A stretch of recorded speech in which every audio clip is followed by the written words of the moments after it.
Bueno, vamos a continuar. Si nosotros vemos el esquema, bueno, sabemos muy bien que esas macromoléculas que nosotros ingerimos a través de los alimentos son los lípidos, los carbohidratos y las proteínas. El carbohidrato normalmente entra como monosacárido a nuestro organismo de una forma simple. De igual manera, cuando hablamos de las proteínas, estas se degradan en aminoácidos y son esas formas simples que entran por transporte activo, principalmente secundario. Y los lípidos, como triglicéridos en la alimentación, se degradan en ácidos grasos glicerol. Sin embargo, son esterificados nuevamente en esos kilomicrones, que son esas lipoproteínas que lo que hacen es internalizar a través del sistema linfático estas biomoléculas. Entonces, hemos explicado claramente que hasta ahí ese proceso de absorción es la fase 1 del metabolismo. Entonces, ¿qué es lo que Doctora, pasa? Sí, hola. doctora, disculpe, no está compartiendo pantalla, perdón. No estoy compartiendo. Ya, un ratito, un ratito. Creo que se me ha ido. Gracias. Ahora sí.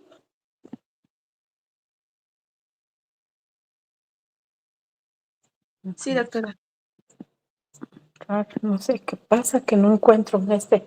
Bueno, vamos a continuar entonces viendo la imagen que vemos ahí, ¿no? Esas grandes moléculas entran como moléculas sencillas y después entran a una segunda fase en el metabolismo, y eso significa que van a ingresar previamente a las células y posteriormente a vías metabólicas, ¿no? La glucosa hasta ahora conocemos que a través de la glucólisis se degrada en 2 piruvatos y posteriormente esta por descarboxilación oxidativa genera acetilcoenzima. Esta ingresa a la tercera fase, que en este caso sería la oxidación completa de esa molécula de 2 carbonos en el ciclo de Krebs. Y el producto de esto es 2 dióxidos de carbono, evidentemente más ATP y más coenzimas reducidas que transportan a la cadena, y el proceso de eso es la fosforilación oxidativa. Entonces, de igual manera, a nivel de catabolismo, estos ácidos grasos que posteriormente ingresan al organismo, si en el caso estamos hablando de catabolismo, hacen catabolismo. La vía es la beta oxidación, que de igual manera, y esto en la mitocondria, a nivel de la matriz mitocondrial, produce acetilcoenzima A, y esto ingresa al ciclo de Krebs, como ya conocemos, a generar energía. Sin embargo, también esta molécula puede ir a generar cetogénesis, es decir, la formación de cuerpos cetónicos, e inclusive puede ir a hacer lipogénesis también, la síntesis de colesterol. O si hacemos la ruta inversa, esta molécula que proviene evidentemente de otros sustratos, puede ser a partir de piruvato o puede ser de la degradación sobre todo de cetoácidos, van a ir a generar la síntesis de ácidos grasos, y esos esterificados con este alcohol producen los triglicéridos. Entonces estamos hablando de ese proceso de lipogénesis que hacen estas moléculas lipídicas, y en este caso estoy combinando ambos casos, ¿no? Tanto catabolismo como anabolismo, y lo propio a nivel de los carbohidratos. No tengo mucho glucógeno, no tengo absolutamente glucógeno, estoy en periodo de ayuno. ¿Qué es lo que va a hacer el cuerpo? Utilizar sustratos gluconeogénicos, piruvato, pero el piruvato aquí viene de la degradación principalmente de cetoácidos. También usa como sustrato el glicerol, usa los intermediarios del ciclo de Krebs, que estos entonces lo que van a ir a hacer es esa vía inversa, a sintetizar a través de ese proceso de gluconeogénesis la glucosa, y sí se genera mucha glucosa, inclusive esta puede ir a almacenarse en forma de glucógeno. Y lo mismo pasa a nivel de lo que son las rutas metabólicas en el metabolismo de las proteínas. Una proteólisis lleva a generar aminoácidos, es decir, las proteasas son esas enzimas que degradan esos enlaces peptídicos, y estos van a después hacer desaminación, transaminación, producir la parte cetoacídica, producir el grupo amino, y este cetoácido puede hacer varios procesos, entrar al ciclo de Krebs a generar energía, generar, ya sabemos, FATNA, esas coenzimas reducidas que transportan electrones a la cadena para hacer ese proceso importante que es la fosforilación oxidativa, en algunos casos pueden generar acetilcoenzima A. Y esta molécula, en el caso como no tengo carbohidratos, ya no tengo lípidos en el organismo, son las proteínas que van a ir a hacer luego la biosíntesis de ácidos grasos. También estos aminoácidos piruvato hace gluconeogénesis que está haciendo, sintetizando nueva glucosa. Como vemos, entonces ahí las proteínas serían las responsables de ir a generar muchas biomoléculas que el organismo necesita. ¿Para qué necesitamos lípidos? Para los fosfolípidos, por ejemplo, son parte de nuestras membranas. En el momento de que una célula se divide, necesitamos sintetizar esas moléculas y pues si no tenemos las fuentes, entonces vamos a usar las proteínas como fuente en este caso para generar esas nuevas moléculas biosintéticas. Al contrario, quiero yo sintetizar proteínas que necesito sintetizar aminoácidos y en este caso solamente vamos a sintetizar a partir de intermediarios del ciclo de Krebs, a partir de la vía glucolítica o a partir de la vía de las pentosas, aminoácidos, pero en este caso no esenciales. ¿Por qué? Porque los esenciales no los podemos sintetizar y esto va a servir para la síntesis de proteínas. No olvidemos, ese recambio de proteínas es continuo en el organismo. Entonces, hablando de todos estos procesos, ya sea de ida y vuelta, de anabolismo, catabolismo, es a través de rutas específicas, ¿no?, que hacen estas biomoléculas. Entonces, vamos a explicar más claramente qué rutas están implicadas en el metabolismo de carbohidratos. Y ahí empezamos con nuestra molécula central, que en este caso es la glucosa. Ya conocemos hasta ahora la vía principal del metabolismo de los carbohidratos, donde no solamente ingresa glucosa, también fructosa, también galactosa, manosa, entran a esta vía a degradarse, producir piruvato y el piruvato va a depender. Si es aerobiosis, sabemos muy bien que entra el ciclo de Krebs. Y si es anaerobiosis, esto se inhibe, no hay oxígeno y el piruvato se transforma en lactato. Entonces estamos hablando de esa glucólisis anaerobia, ¿no es cierto? Esa es una vía catabólica. Lisis es degradación. Continuando con otra vía, en el caso de lo que dijimos hace rato, la glucosa incrementa en una situación de estado de alimentación y esto, pues si el cuerpo necesita generar energía, va a ser ese proceso de glucólisis, todo lo que acabo de indicar, pero hay mucha glucosa y yo necesito almacenar, porque después este polímero va a ser necesario para liberar nuevamente glucosa en el organismo, como hemos explicado ya en las clases anteriores, y a ese proceso se conoce como glucogenogénesis, es decir, la síntesis del glucógeno. Si nosotros continuamos glucosa 6-fosfato, no solamente va a entrar a sintetizar glucógeno, sino también puede ir a la ruta de las pentosas. Y las pentosas es una ruta de esta vía de interconversión de azúcares. Ahí sintetizamos algunas pentosas como ribosa, ribulosa, celulosa. Sintetizamos azúcares como la eritrosa de 4 carbonos. También interconvertimos en otros azúcares como fructosa, pseudobtulosa de 7 carbonos,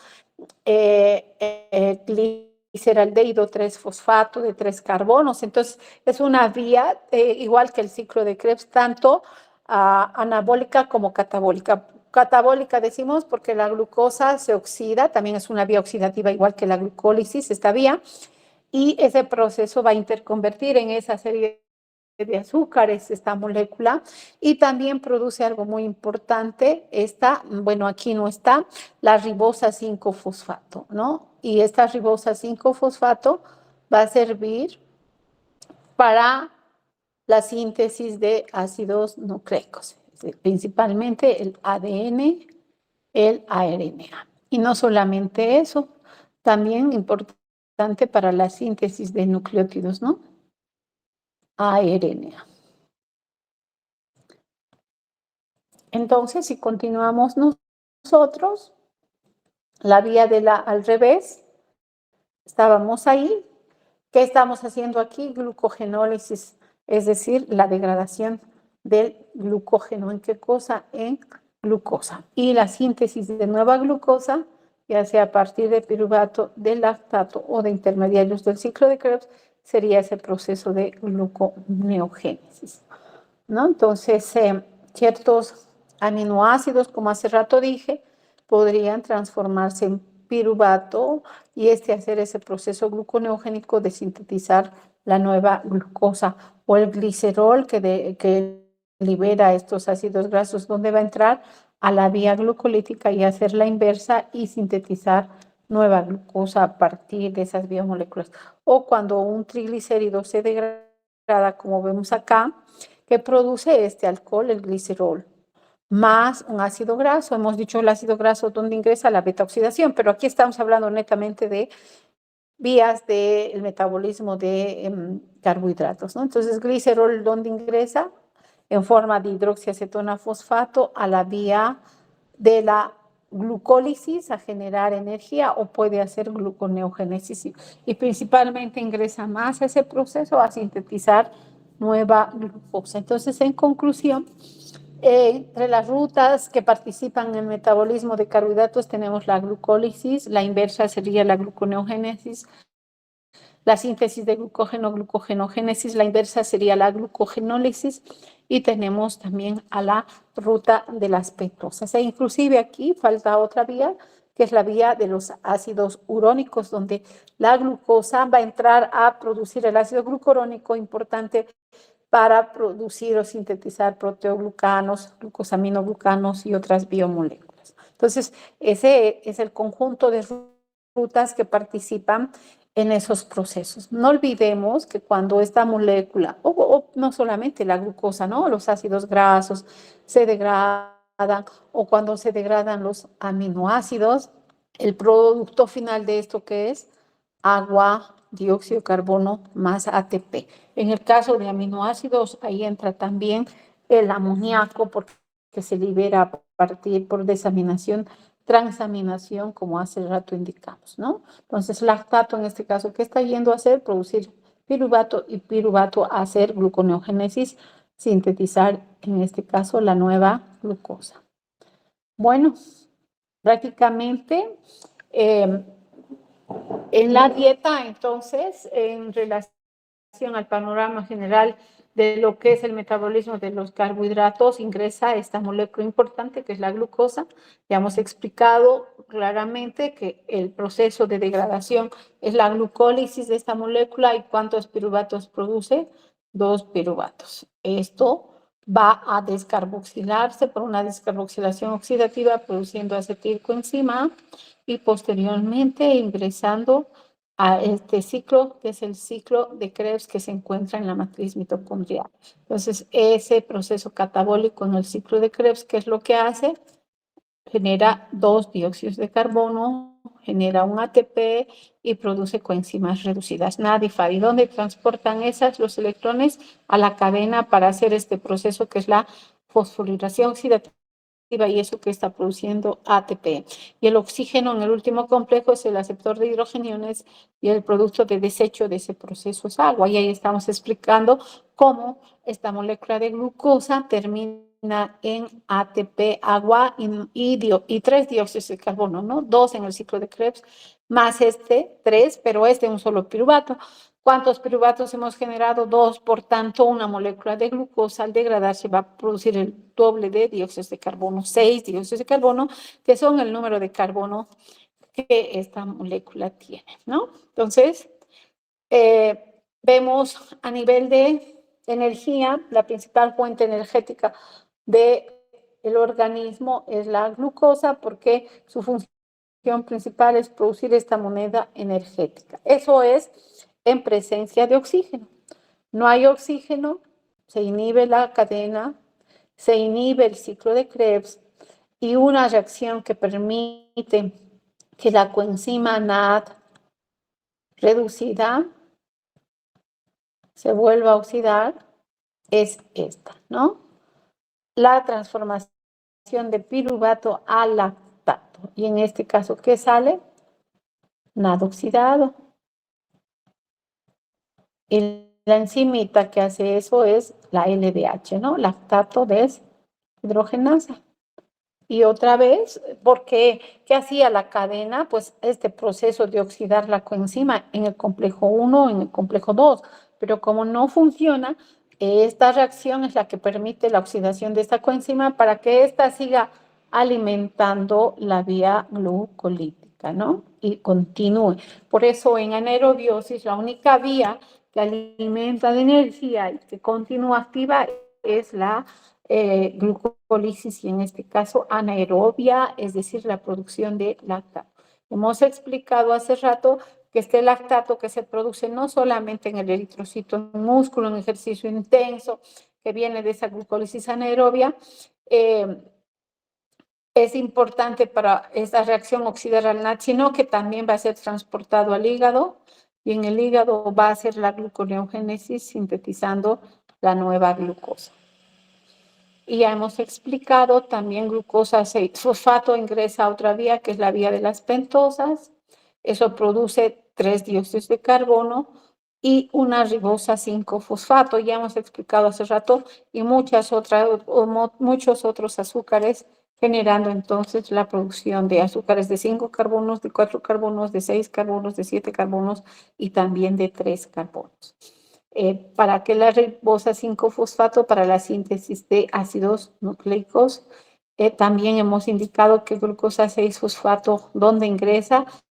A la síntesis de glucógeno, produciendo glucosa 1-fosfato por la fosfoglucomutasa y a través de la glucogenosintasa y la enzima ramificadora se está llevando a cabo la síntesis de glucógeno, es decir, la glucogenogénesis. Ya hemos explicado en situaciones de ayuno qué hacemos, degradamos este polímero a través de esta reacción, glucogenólisis. ¿Cuál es el producto? Glucosa 1-fosfato. ¿Esto dónde ingresa? A la vía glucolítica como glucosa 6-fosfato. ¿No es cierto? Esta molécula puede entrar a la glucólisis a generar energía o también alimentar nuevamente la vía de las pentosas. ¿Qué pasa cuando hay mucha energía? Esta glucosa se va a ir a almacenar, que va a producir ácidos grasos. A partir de hidroxiacetona fosfato que producimos glicerol. Y estas dos moléculas se esterifican produciendo monoacilgliceroles, diacilgliceroles, triacilgliceroles, que en este caso son los triglicéridos. Y también esa molécula de acetilcoenzima que genera va a ir a la síntesis de colesterol. Y podemos también, a partir de piruvato por transaminación, producir alanina o mediante los intermediarios que esta molécula genera, sintetizar aminoácidos no esenciales. Entonces, estamos viendo que esta molécula puede hacer muchos procesos importantes en el organismo, no solamente generar energía, pero su principal función es generar energía. Y también estos aminoácidos van a ser importantes ¿para qué? Para la síntesis de proteínas, ¿no? Proteínas importantes que el organismo necesita. Al revés, proteínas que hacen, se degradan por proteólisis, que producen aminoácidos. Estos al catabolizarse que están generando intermediarios del ciclo de Krebs, alfa-acetoglutarato, succinilcoenzima A, fumarato, oxalacetato, y esas moléculas que van a ir a hacer la síntesis de nueva glucosa, ese proceso de gluconeogénesis, ¿no? Entonces, vemos cómo las moléculas a través de esos procesos se interconvierten en otras moléculas, porque no siempre en la dieta nosotros vamos a poder consumir absolutamente todas esas moléculas que el organismo necesita, ¿no? Bueno, hasta ahí hemos hablado de las vías del metabolismo de los carbohidratos. Ahora vamos a hablar de las vías metabólicas de los lípidos. Igual que en el caso de la glucosa, por donde ingresan las grasas a través de la dieta. Cuando hablo de grasas, principalmente estoy hablando de esas unidades estructurales importantes, así como de las proteínas son los aminoácidos de los carbohidratos, la glucosa. En este caso estoy hablando de los ácidos grasos. Y estos pueden también provenir de, como hace rato ya dije, de la acetilcoenzima. Esta de donde viene de la degradación de carbohidratos Y también los aminoácidos que generan acetilcoenzima pueden ser los responsables de llevar a cabo ese proceso de lipogénesis y la síntesis de ácidos grasos. Entonces, ahí vemos que los ácidos grasos pueden venir de la dieta a partir de los carbohidratos y también a partir de los aminoácidos. Y si estos se esterifican al glicerol, ya hemos explicado ese alcohol que viene de la dihidroxiacetona de la vía glucolítica, que va a producir triacilgliceroles, es decir, triglicéridos. ¿Qué quiere decir esto? El glicerol está esterificado a 3 ácidos grasos. Y es así que estas moléculas se almacenan en el tejido adiposo. Que en situaciones de ayuno, ejercicio intenso, cuando yo no tengo energía a nivel de carbohidratos, no tengo glucógeno almacenado, estas moléculas van a sufrir el proceso inverso, que es la lipólisis. ¿Y eso qué está generando? Hace rato ya hemos explicado, un ácido graso más ese alcohol, que es el glicerol.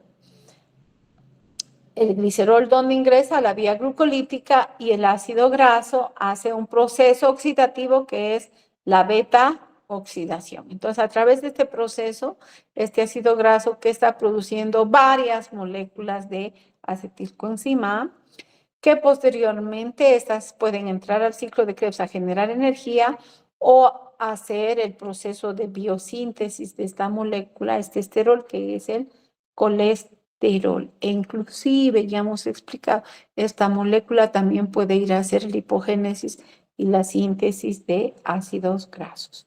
¿El colesterol para qué sirve? Para producir esteroides. Me refiero a las hormonas esteroideas que derivan de esta molécula esteroidea que es el colesterol. ¿Cuáles son? Testosterona, progesterona, aldosterona, cortisol, los andrógenos, los estrógenos. Entonces, todas esas hormonas esteroideas derivan del colesterol. Y a ese proceso de síntesis de colesterol, de moléculas esteroideas, se conoce con el nombre de esteroidogénesis, es decir, síntesis de moléculas esteroideas. Y también esta molécula de acetilcoenzima, a través de ese proceso de cetogénesis, ¿qué hace? Produce cuerpos cetónicos. Estos cuerpos cetónicos son ácidos y que producen acidosis metabólica. ¿Cuáles son? El acetoacetato, 3-hidroxibutirato y la acetona. Bueno, entonces ese en general, a grandes rasgos, ese es el panorama general del metabolismo de lípidos, aunque también podemos ir a cosas más complejas, ¿no? Estos ácidos grasos que producen eicosanoides. ¿Quiénes son? La prostaglandina, los tromboxanos, los leucotrienos, las lipoximas, etcétera. También esos ácidos grasos pueden ser responsables de ir a sintetizar fosfolípidos, esfingolípidos, glucolípidos. Entonces, este proceso es más complejo de lo que esquematicé ahora. Sin embargo, acá están las vías más importantes del metabolismo de los lípidos. No sé si hay alguna consulta, pregunta.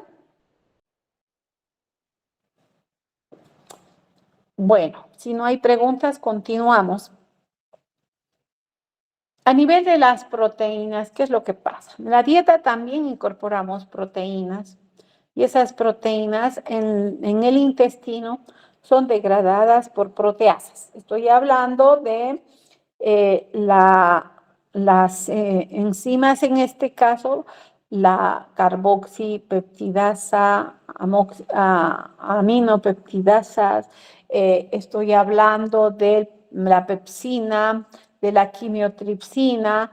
Entonces, todas esas enzimas digestivas lo que hacen es degradar estas proteínas de la dieta, que están principalmente en las carnes, en esas unidades simples que son los aminoácidos. Entonces, estos ingresan también a través de un transporte activo, ¿no? Secundario principalmente. Y también de dónde provienen estos aminoácidos, de los carbohidratos, es decir, hace rato ya explicamos la glucosa que produce 3-fosfoglicerato. ¿Y eso para qué sirve? Para sintetizar serina. La glucosa que produce piruvato. ¿Y eso por transaminación que va a producir alanina. ¿Qué produce la glucosa? Los intermediarios del ciclo de Krebs. Esos, por ejemplo, alfa-cetoglutarato que va a producir glutamato, glutamato, glutamina, glutamato, prolina, glutamato, arginina. Entonces estamos viendo cómo a partir de carbohidratos también sintetizamos aminoácidos. No solo provienen de la dieta, de la degradación de proteínas. También esos aminoácidos derivan de las proteínas císticas, es decir, hay proteínas estructurales en nuestros tejidos, hay proteínas que son enzimas, hay proteínas que son transportadoras, hay proteínas que actúan como anticuerpos, etcétera, etcétera, ¿no es cierto? Esas proteínas normalmente van a tener un periodo de vida de 30 minutos a 150 horas. Al cabo de ese tiempo, estas proteínas se degradan produciendo aminoácidos. Sin embargo, esos aminoácidos van a ser reutilizados para sintetizar nuevas proteínas, otras proteínas que el organismo necesita. O también esos aminoácidos pueden ir a generar derivados del nitrógeno no proteicos. Por ejemplo, ahí podemos hablar de las aminas biógenas. Estoy hablando de la serotonina, que es un neurotransmisor que deriva del triptófano, de la histamina que deriva de la histidina, de la tiramina que deriva de la tirosina derivan las catecolaminas, adrenalina, noradrenalina. Entonces, son derivados de aminoácidos. El GABA, gamma-aminobutírico, es otro derivado de este aminoácido, es una molécula nitrogenada, pero no es de origen proteico, ¿no? ¿Qué pasa también cuando un aminoácido se tiene que degradar? Va a ir a hacer procesos de transaminación y eso que libera el nitrógeno, la parte amina. Principalmente en qué aminoácido se convierte en glutamato, y este glutamato va a ser el responsable de que al desaminarse va a generar amoníaco y este va a ingresar al ciclo de la urea, a producir urea, y va a ser eliminado como urea a través de los riñones mediante la orina. También la parte carbonada de este aminoácido, entre otros, es acetilcoenzima A. También algunos pueden generar alfa-cetoglutarato, otros succinilcoenzima, otros fumarato, otros oxalacetato. Entonces estamos hablando de intermediarios del ciclo de Krebs, que sobre todo pueden ingresar a producir energía por procesos de descarboxilación al ciclo de Krebs, a producir agua, ya hemos dicho, y también produce amoníaco, esa molécula, ¿no es cierto?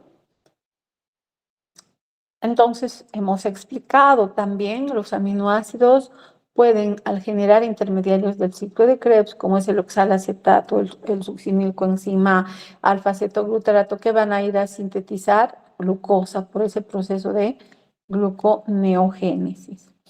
También los aminoácidos cetogénicos, que principalmente se degradan en qué? En acetilcoenzima A, que van a ir a producir cuerpos cetónicos, ya hemos explicado, acetona, acetoacetato, beta-hidroxibutirato. Es por eso que cuando se encuentra una persona en ayuno prolongado haciendo una huelga de hambre, al cabo de 4 o 5 días, esa persona ya empieza a través de la exhalación, a liberar esa molécula de acetona y eso genera esa, en este caso, expiración a manzanas, ¿no?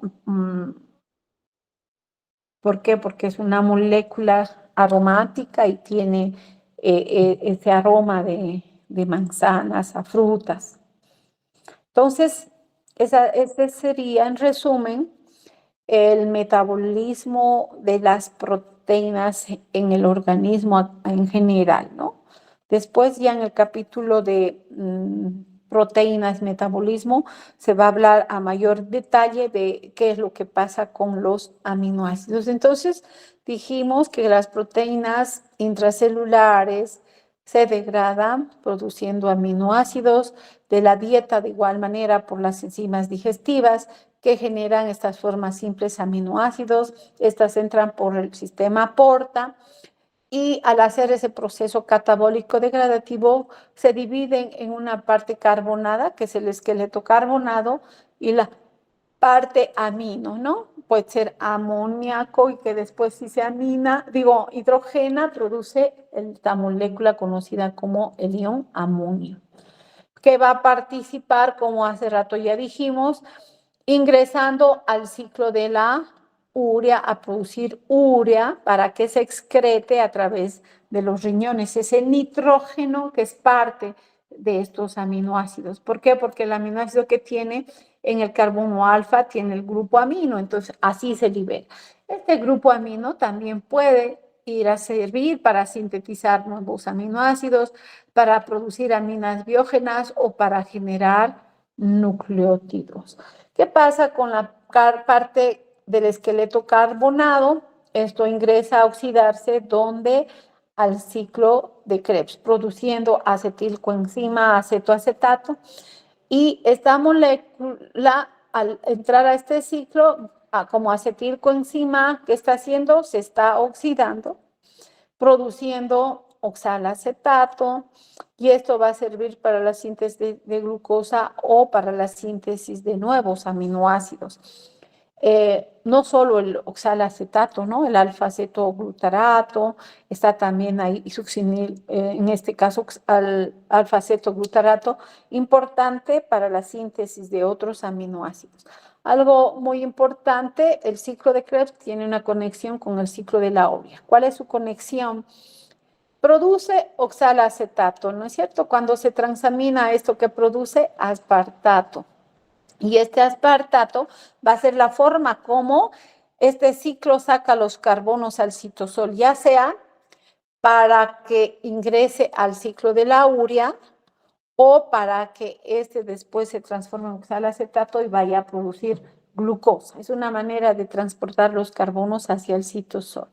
Y este ciclo va a producir arginosuccinato, que después este succinato va a ingresar como fumarato al ciclo de Krebs. Entonces estamos viendo que allí hay una interconexión entre el ciclo de la urea y el ciclo de Krebs a nivel de lo que es el metabolismo de los aminoácidos, sobre todo a nivel degradativo estoy hablando.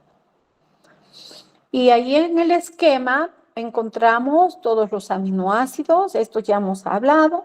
Los que están de amarillo son los netamente gluconeogénicos, a pesar que acá yo sacaría estos dos, ¿no? Porque estos son mixtos. ¿Por qué? Porque también esta treonina está acá y también la metionina que produce cuando se degrada cisteína y esto que está produciendo piruvato. Entonces, esto puede ir a ser glucosa, pero también puede ir a producir cuerpos cetónicos. Entonces, son aminoácidos mixtos los que están de color lila y por tanto metionina y treonina acá yo pondría de color lila porque son mixtos, igual que isoleucina, tirosina y fenilalanina. ¿Por qué? Porque al degradarse estos producen acetilcoenzima, acetoacetato y que es un cuerpo cetónico. Y los netamente cetogénicos, ¿cuáles son? La leucina y la leucina. Es decir, que estos no pueden producir glucosa, solamente producen cuerpos cetónicos cuando se degradan. Y bueno, también podemos ver en este esquema cómo se integra el metabolismo, ¿no? Esas vías que corresponden a los carbohidratos están integradas con las vías de los lípidos integradas con las vías de los aminoácidos, ¿no? Entonces vemos aquí, el glucógeno se degrada en estado de alimentación o viene a partir de glucosa. Esto cuando necesitamos almacenar, ¿no es cierto? O al revés, esta molécula polimérica se degrada produciendo glucosa 6-fosfato, que si estamos en hígado va a ir a producir glucosa y esa va a ser liberada a la sangre para que nivele los niveles de glucosa en sangre, principalmente en hipoglucemia.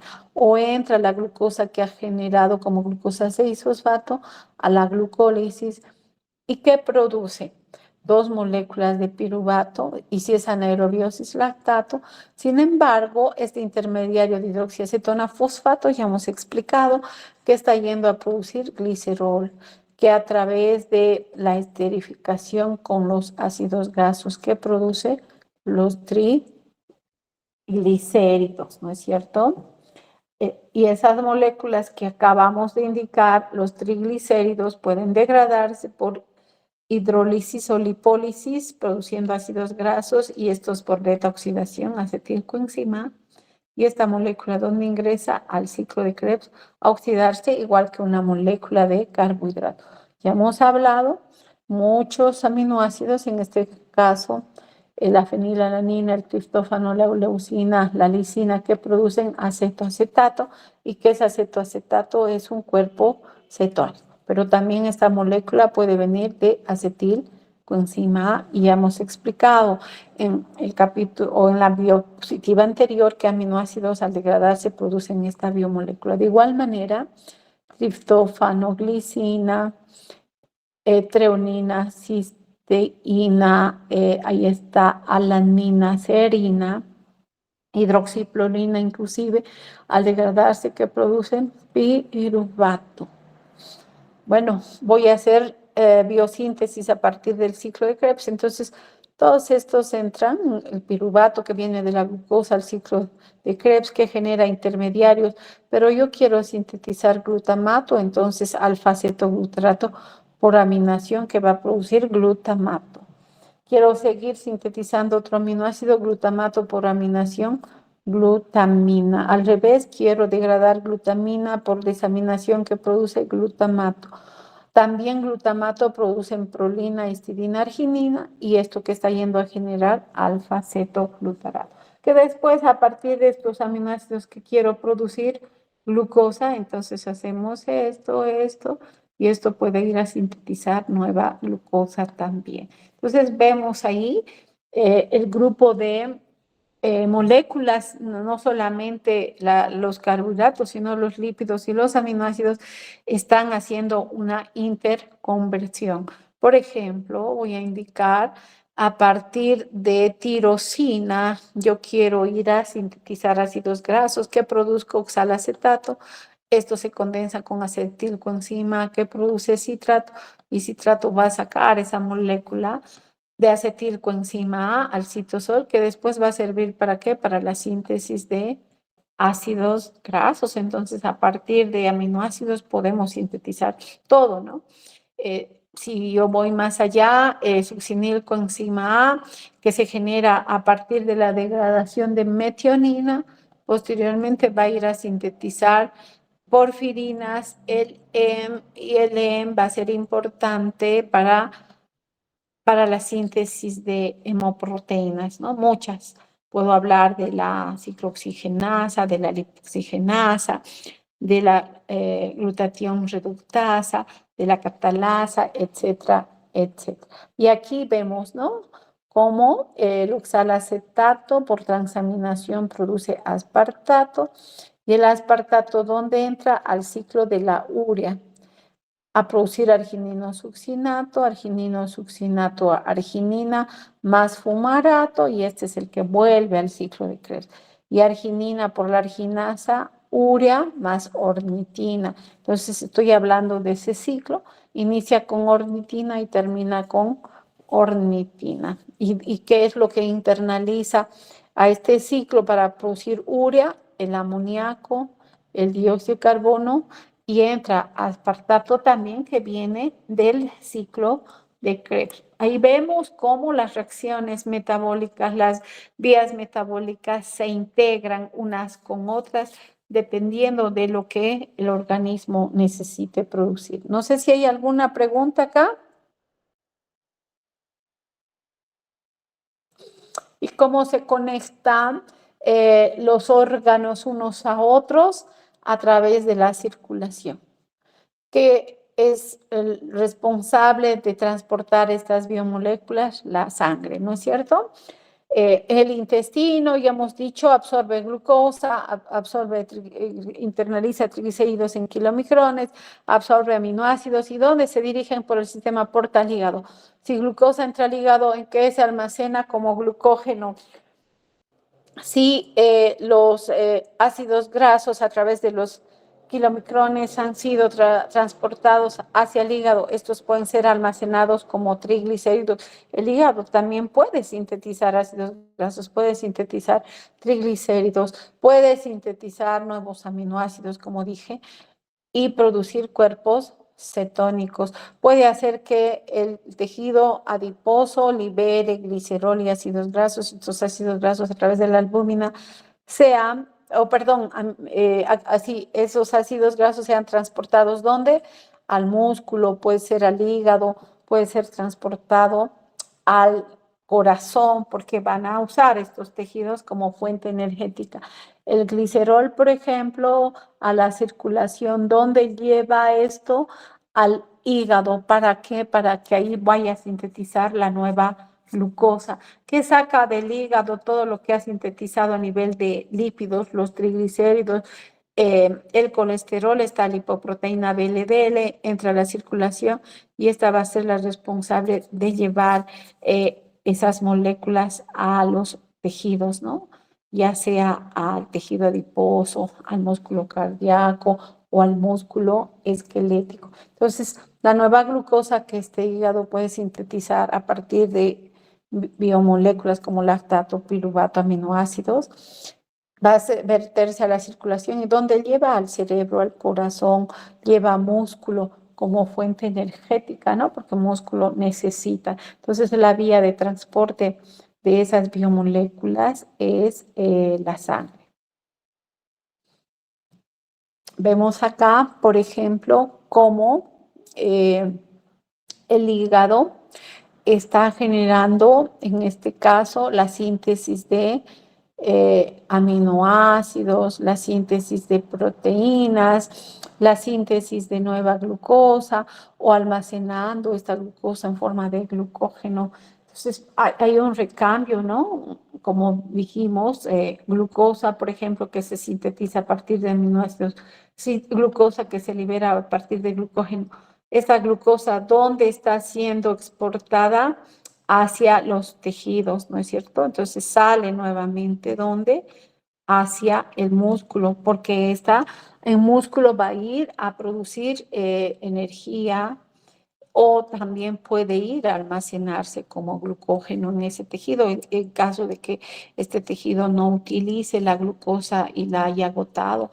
El hígado sintetiza aminoácidos donde exporta a músculo. ¿Para qué? Para la síntesis de proteínas.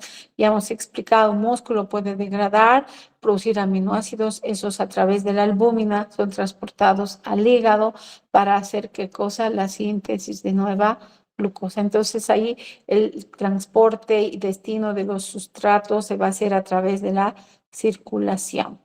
Acá el intestino a través de la vena porta, donde lleva al hígado. El hígado, ya hemos dicho, por desaminación de los aminoácidos que produce urea, en el ciclo de la urea es a donde se transporta a través de la circulación al riñón para que después sea eliminada esa molécula por la orina. Entonces vemos ahí cómo los sustratos, los metabolitos, tanto carbohidratos, aminoácidos como glucosa están siendo transportados del hígado al músculo y algunos del músculo hacia el hígado o del intestino hacia el hígado o del hígado hacia el riñón.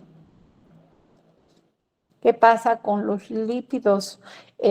Ya expliqué que los lípidos de la dieta, estas grasas, normalmente son degradadas por lipasas, la lipasa pancreática, en monoacilgliceroles, en glicerol, pero se vuelven a esterificar en triglicéridos y se internalizan en estas lipoproteínas transportadoras de lípidos que hacen que ingrese por el sistema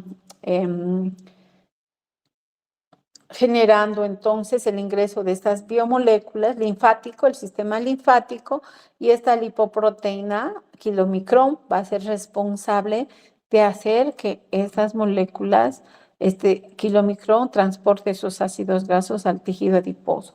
¿Quién degrada estos kilomicrones? La lipoproteína lipasa, y esta sería la que se encargue de liberar esos ácidos grasos en el tejido adiposo. ¿Con qué finalidad?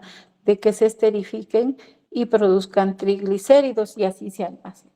Al revés, este tejido adiposo, en caso de que no tengamos energía, ¿qué hace? Lipólisis, eso que produce ácidos grasos. Esos ácidos grasos, donde son transportados al hígado, a músculo. ¿Para qué?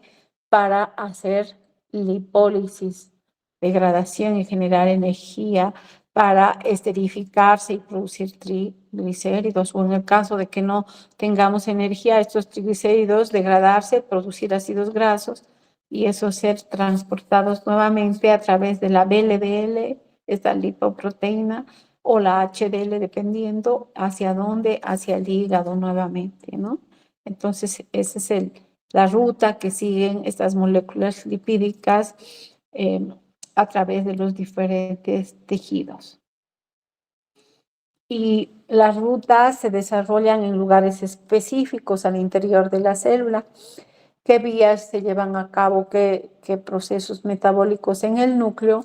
La replicación del ADN, es decir, la síntesis de ADN, ¿no? La síntesis de los diferentes RNAs, RNAs ribosómicos, RNAs mensajeros, RNAs de transferencia. En realidad, el nucleolo sería el responsable de sintetizar el RNA ribosómico. En el retículo endoplasmático, ¿qué procesos se llevan a cabo? La lipogénesis, es decir, la síntesis de lípidos, el transporte intracelular, en los ribosomas que se sintetizan las proteínas. ¿Qué pasa en el aparato de Golgi? Se lleva a cabo la síntesis de glucoproteínas, esos componentes de la membrana, lipoproteínas, glucoproteínas, ¿no? A nivel del citosol, ¿qué es lo que se lleva a cabo? La glucólisis, la gluconeogénesis, es decir, esa ruta inversa de la glucólisis, aunque no en su integridad, como ya hemos explicado, la vía de las pentosas, la síntesis de ácidos grasos, la síntesis de nucleótidos, donde se lleva a cabo en el citosol. En la mitocondria, ¿qué se lleva a cabo? El ciclo de Krebs, la oxidación del piruvato, la fosforilación oxidativa, la oxidación de ácidos grasos, el catabolismo de aminoácidos, y aquí falta la síntesis de cuerpos cetónicos, que también se lleva a cabo a nivel de la mitocondria. Y vamos a terminar con la regulación del metabolismo. Las rutas metabólicas están reguladas finamente, ¿no? Hemos visto cómo en la vía glucolítica 3 enzimas regulan: la hexocinasa, la fosfofructosinasa, la piruvatosinasa. Entonces, esa regulación va a ser sobre la actividad catalítica de las enzimas. Ya hemos explicado a detalle. Una de esas es la regulación alostérica, es decir, que la enzima cambie su forma, tanto puede ser tensa o relajada.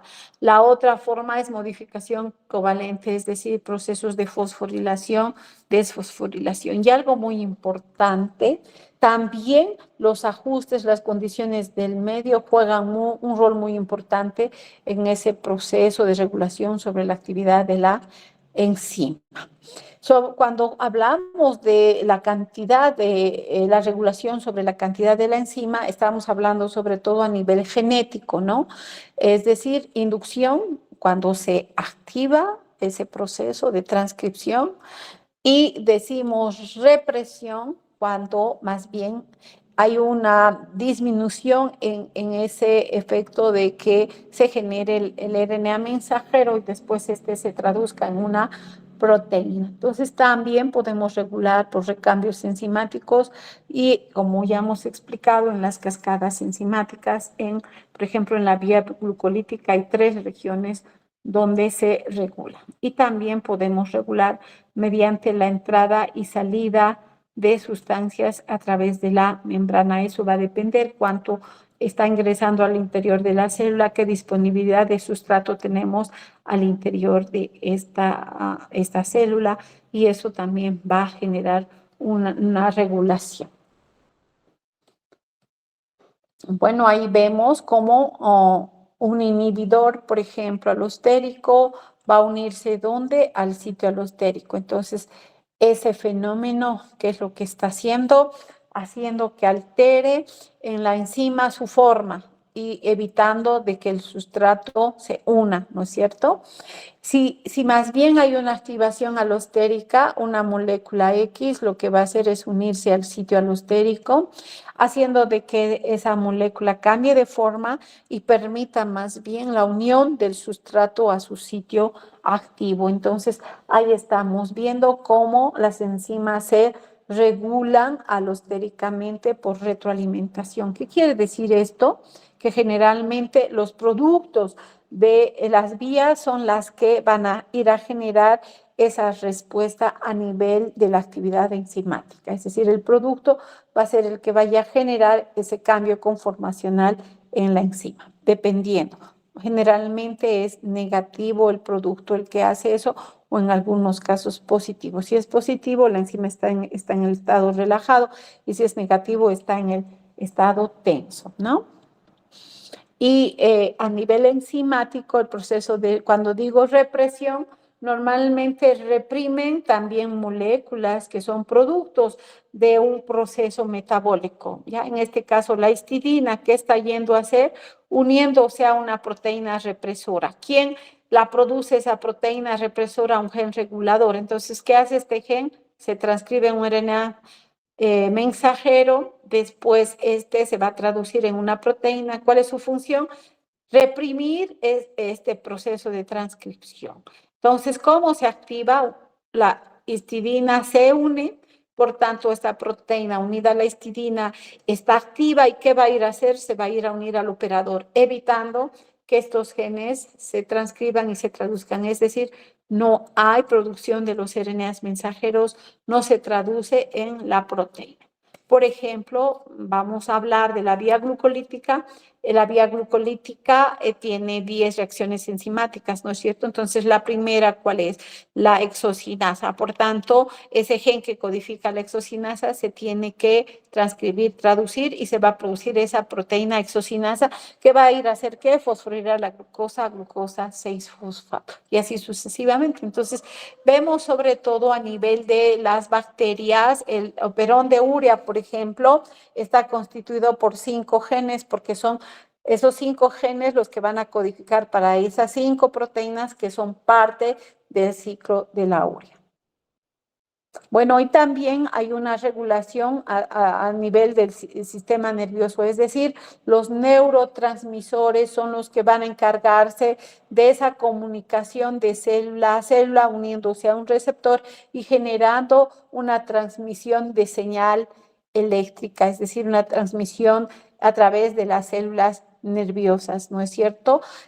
Liberando sustancias químicas que son los neurotransmisores y estos van a ser los responsables de generar una comunicación celular que van en realidad regular el funcionamiento de una célula. Y de igual manera, las hormonas, es decir, el sistema endocrino, son glándulas que generan estas moléculas, vierten a la sangre y a través de la sangre estas hormonas van a transportarse a células específicas y uniéndose a receptores específicos, generando la transducción de señal, es decir, produciendo en algunos casos la activación de proteínas G, esas proteínas G van a ir a activar enzimas, esas enzimas van a ir a producir segundos mensajeros, esos segundos mensajeros van a ir a activar proteínas quinasas y esas van a generar funciones específicas en nuestras células, ¿no?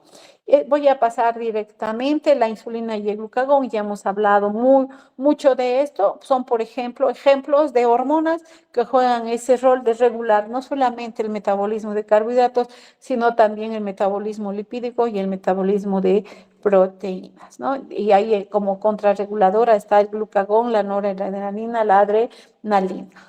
Bueno, en relación a los aspectos clínicos, ¿no? ¿Qué pasa cuando estamos en una inanición prolongada, es decir, en una huelga de hambre? va a hacer de que el tejido adiposo haya agotado sus reservas porque ya no tenemos glucógeno, estamos varios días sin comer. Entonces ahí incrementa el índice catabólico de quién, de proteínas, con la finalidad de que este proceso proporcione glucosa a las células, principalmente glucodependientes, a través de ese proceso de gluconeogénesis, porque hemos dicho que en el eritrocito, por ejemplo, esta molécula es el principal combustible metabólico de esa célula. Entonces, ¿qué pasa?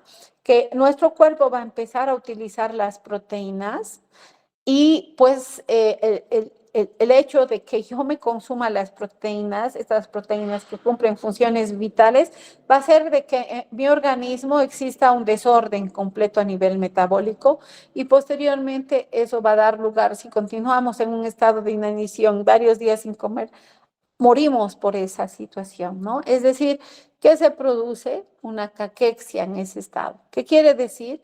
Un estado de extrema desnutrición. Debido a que, ya he explicado, hay un índice catabólico elevado en la destrucción de proteínas císticas. Esto que hace a que, pues, la falta de energía genere atrofia a nivel de los músculos, fatiga, por tanto, debilidad, no va a funcionar bien el sistema respiratorio, no va a funcionar el corazón, debido a que esos músculos no tienen la energía suficiente para llevar a cabo sus funciones. Entonces, esto va a conducir a que se liberen citoquinas inflamatorias. Esa inflamación va a generar estrés oxidativo, el estrés oxidativo daño y normalmente pues patologías, ¿no? Pueden generarse tumores, cáncer, dar lugar por la falta de respuesta, sobre todo a nivel de las defensas, enfermedades infecciosas como la tuberculosis, las micosis, etcétera, ¿no? Entonces, el organismo está frente a un desorden autoinmune y esto va a llevar a enfermedades y esas enfermedades a mayor desorden metabólico y finalmente la muerte. Eh, También podríamos hablar que a nivel de la alta demanda de glucosa que realiza el nuevo ser que está en el vientre de una persona embarazada, puede llevar a situaciones de hipoglicemia y cetosis, debido a que pues está compitiendo con su alimento de esas células, ¿no? También es por ello que a veces la madre embarazada genera hipoglicemia. Y en la diabetes tipo 1 mal controlada, ya hemos hablado, esto se da por una hiperglucemia. ¿A qué se debe? A la falta de insulina. En caso de la diabetes de tipo 2, más bien que no tenemos insulina, no se produce, eso que incrementa hace que no se controle, no se inhiba la gluconeogénesis. Por tanto, vamos a incrementar la producción de glucosa a partir del lactato, a partir de la anina, a partir de glicerol en el hígado. También esto que va a incrementar la lipólisis, ¿no? Es decir, la degradación del tejido adiposo que libera eso, ácidos grasos más glicerol, el glicerol que va a ir a hacer gluconeogénesis y los ácidos grasos que van a producir cuerpos cetónicos. Entonces, se caracteriza por esa cetoacidosis, es decir, hay un cambio en el pH también, el pH se acidifica y viene un coma por la acidosis, ¿no? Por esos cambios que genera ese pH, sobre todo a nivel de los componentes celulares como son las proteínas, cambia la osmolaridad del líquido extracelular, ¿por qué cambia? Por la hiperglucemia que esta enfermedad está generando.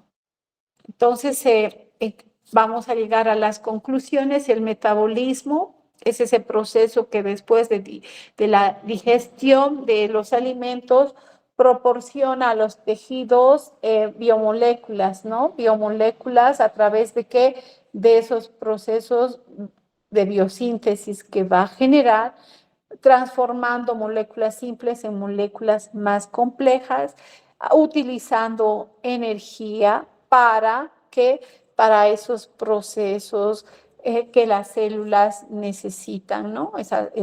generar proteínas como enzimas, nada más hablando en el proceso metabólico, por ejemplo. Entonces, esos productos de la digestión, tanto de carbohidratos, de grasas y proteínas que hemos indicado que hacen sobre todo las enzimas digestivas, metabolizando en moléculas más sencillas los polisacáridos en monosacáridos, las proteínas en aminoácidos. Entonces, esos metabolitos simples son los que ingresan al organismo y posteriormente estos van a entrar a diferentes vías metabólicas para producir la molécula central, que es la acetilcoenzima A, y esta finalmente ingresa a oxidarse completamente al ciclo de Krebs. Ya sabemos, acetilcoenzima, esta molécula central, también es precursora de biosíntesis de ácidos grasos, de colesterol, de hormonas esteroideas y también responsable de la síntesis de cuerpos cetónicos. La glucosa, muy importante, no solo proporciona energía para el organismo, sino también intermediarios como el glicerol para la síntesis de triglicéridos, también es responsable de la síntesis de aminoácidos no esenciales. Ya hemos visto que a nivel de la digestión hay muchas enzimas que hidrolizan, por ejemplo, la lipasa pancreática hidroliza lípidos, la amilasa hidroliza polisacáridos, las proteasas hidrolizan proteínas y esas formas simples, en este caso menos las grasas, es decir, me refiero a los monosacáridos y aminoácidos, entran a través de la vena porta hacia el hígado y sobre todo con la finalidad de que se mantenga la homeostasis de la glucosa en la sangre. Y no solamente de la glucosa, sino también de aminoácidos que son importantes para la síntesis de proteínas que el organismo necesita para funciones vitales. Hemos explicado también que las vías están compartamentalizadas, que quiere decir que se llevan a cabo al interior de las células, pero estas se llevan a cabo en sitios específicos. Por ejemplo, el ciclo de Krebs en la matriz mitocondrial, igual que la beta-oxidación, igual que la cetogénesis. En cambio, la glucólisis, la lipogénesis, la vía de las pentosas se lleva a cabo en el citosol. Y en el retículo endoplasmático se lleva a cabo la síntesis de triglicéridos, también el metabolismo de fármacos. Entonces, vemos que en lugares específicos se llevan diferentes procesos. Muy importante que estas vías metabólicas estén reguladas y sobre todo, ¿por qué? Por la actividad enzimática, ¿no? ¿Y cómo se regula? Por modificación alostérica y modificación covalente. También estos mecanismos pueden afectar la cantidad de la entrada de la enzima y la salida de sustancias a través de las células. Si hay excedentes a nivel de carbohidratos y aminoácidos, estos pueden ser utilizados para sintetizar nuevas moléculas, es decir, ácidos grasos y almacenarse como triglicéridos. Al contrario, durante el ayuno, durante la inanición, la glucosa no está en buena concentración, el cerebro la necesita, el eritrocito la necesita, entonces debemos proporcionar glucosa a través de ese proceso de gluconeogénesis y ya hemos explicado, esto viene de piruvato, de lactato, de glicerol y de aminoácidos gluconeogénicos. Hasta ahí, chicos, hemos terminado. No sé si hay alguna consulta, alguna pregunta. ¿Aló?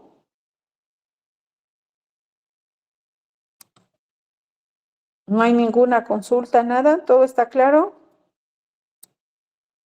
Sí, doctora. Bueno, que les vaya bien. La próxima semana ya entra la doctora Milenka Ortega con el tema de vía de las pentosas. Que les vaya bien. Buenas tardes. Hasta luego.